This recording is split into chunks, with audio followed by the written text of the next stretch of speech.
We're going to speak now to Tal Heinrich, spokesperson for the Israeli Prime Minister's office. Thank you very much for coming on the programme.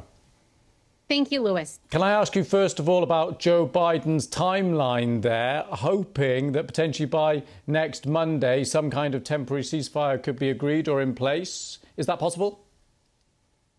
Well, Lewis, you see, once we'll have something to announce, we'll make it official, we'll announce it. That is not the case right now. We want our stolen people back home. And as you know, as you reported, we are investing both military and diplomatic efforts to bring them home. There are 134 Israeli hostages still in Hamas captivity for more than 140 days now. We believe that about 100 of them are still alive, and we want them back with their families. We have a moral duty to them, to their families.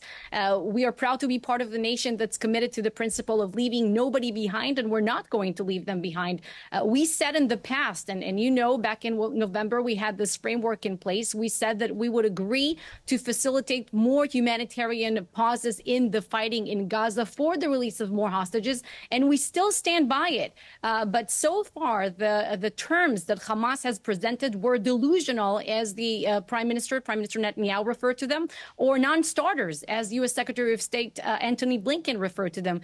We set very clear red lines for any potential framework. We said that we will not agree to pull out IDF forces entirely from the Gaza Strip, nor will we agree to the release of thousands of Palestinian terrorists in exchange, because that would mean giving up on total victory in a war that we didn't start and didn't want. So, we know that the not only agreeing, thing... I understand that. We've heard that, not agreeing to thousands, but the reports are suggesting around 400 Palestinian prisoners being released. Would that be possible?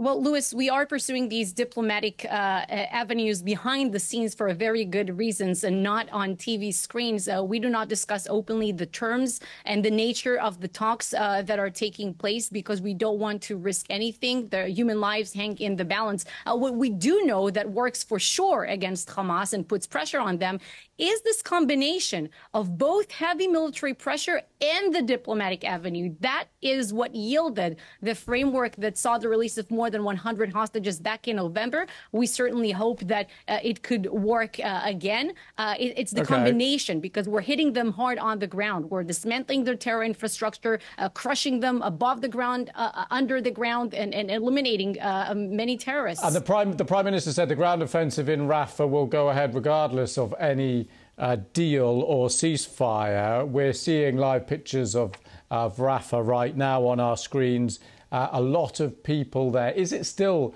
Benjamin Netanyahu's position that regardless of any ceasefire, there will be an Israeli ground forces will go into Rafah?